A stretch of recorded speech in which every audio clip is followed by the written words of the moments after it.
Maintenant, nous allons comprendre la forme récurrente.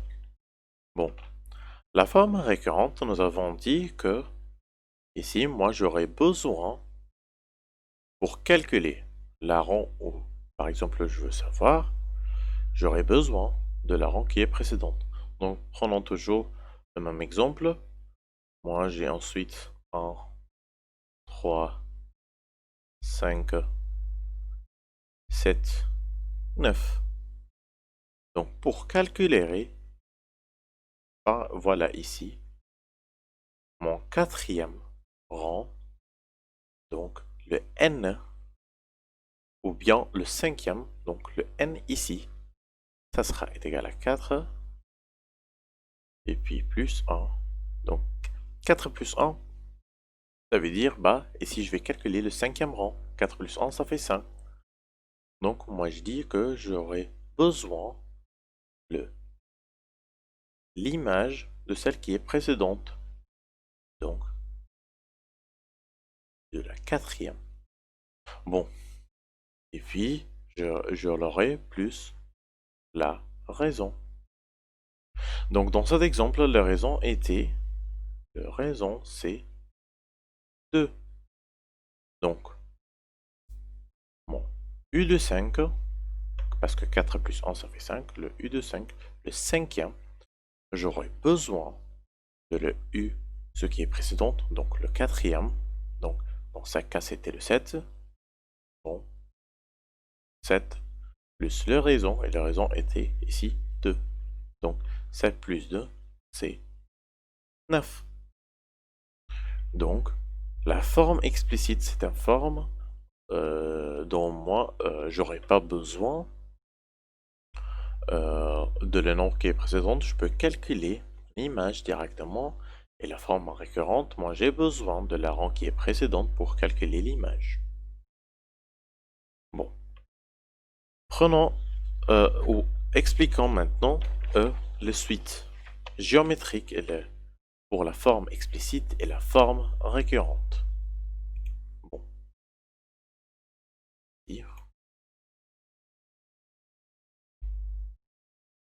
on continue toujours dans la forme explicite et la forme récurrente. Ok, et maintenant nous allons expliquer les suites géométriques. Donc, suite géométrique.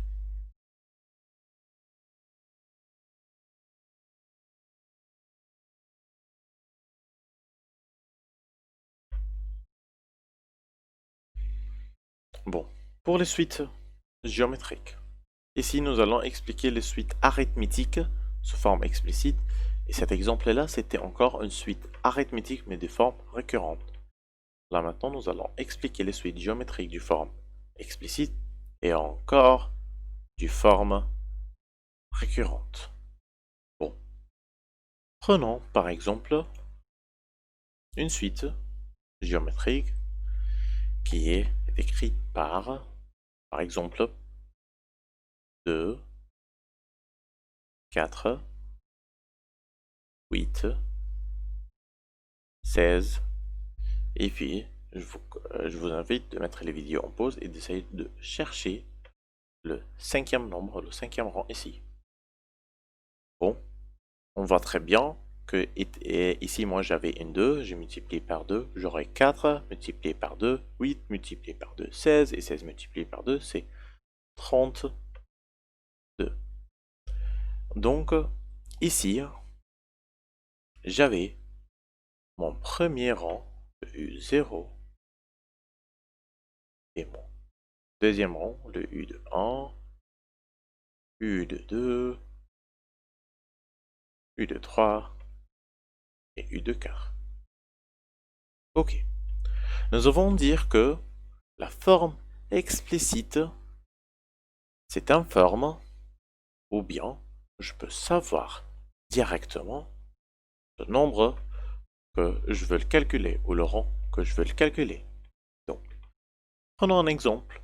Je veux cette fois-ci calculer le U de 4. Bon. Donc, je vais calculer l'image de quatrième rang. Donc, je vais prendre mon premier rang qui était U de 0. U de 0 était, dans cet exemple, égal à 2. Et puis, multiplié par le raison, et le raison, chaque fois on multiplie par 2. Donc, le raison ici est égal à 2. Et puis, combien de fois j'ai multiplié le 2?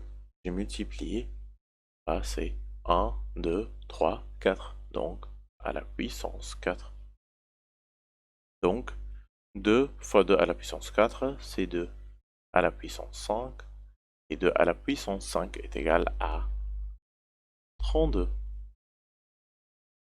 Bon, pour calculer ici le quatrième rang, ce qui est égal à 32, 32 ici, moi j'ai pas besoin de calculer 2, et puis 4, et puis 8, et puis 16, non.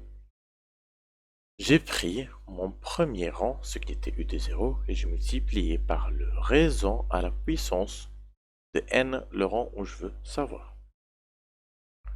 Donc je peux écrire ça d'une manière mathématique plus générale, ici.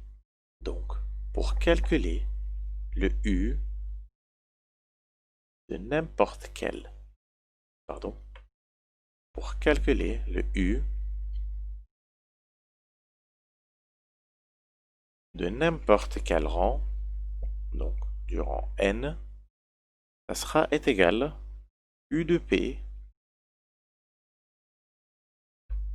Donc, et nous avons dit que le P, c'était mon premier rang fois le raison à la puissance n moins P. Donc, retournons et voyons, et pour mieux comprendre cet exemple, le U de P, ici, dans ce cas, c'était le U de 0. C'était le U de 0. Et le U de 0, dans cet exemple, est égal à 2. Donc, le U de P, dans cet exemple, c'était 2. Et puis, le R, chaque fois ici, j'ai multiplié par 2. Donc, le raison était 2. Et puis, le N, voilà, le N, dans cet exemple, est égal à 4. Puis moins P, le P c'était mon premier raison, ce qui était vos 0, donc 4 moins 0. 4 moins 0 est égal à 4, donc voilà, était 4. Et c'est cette forme-là, ok, où moi je peux écrire n'importe quelle suite géométrique du forme, voilà, du forme explicite. Bon, voyons maintenant les suites géométriques, mais écrites sous forme de suite arithmétique. Bon, toujours avec le même exemple. Même exemple, c'était 2, 4, 6, 8. Désolé, pardon. 2, 4, 8, 16, 32. Bon, nous avons dit que pour la suite géométrique du format récurrente, moi toujours j'ai besoin de donc U de n, mais cette fois-ci n plus 1 est égal à U de n fois le raison qui était Q ou R. Donc la raison était égale à 2. Donc par exemple, si moi je veux calculer le troisième rang, donc je vais calculer la troisième rang, donc le U de n pour calculer la troisième, donc j'aurai besoin le deuxième rang et puis U de 2 et fois le raison, ce qui était R. Et puis le R ici, c'est 2. Mon raison, c'est 2. Et le U de 2, voyons ici, bon, le U de 2 est égal à 8. Donc, 8 fois 2 est égal à 16. Donc, mon U de 3 est égal à le U, mon deuxième rang, fois 2, et ce qui est égal à 16.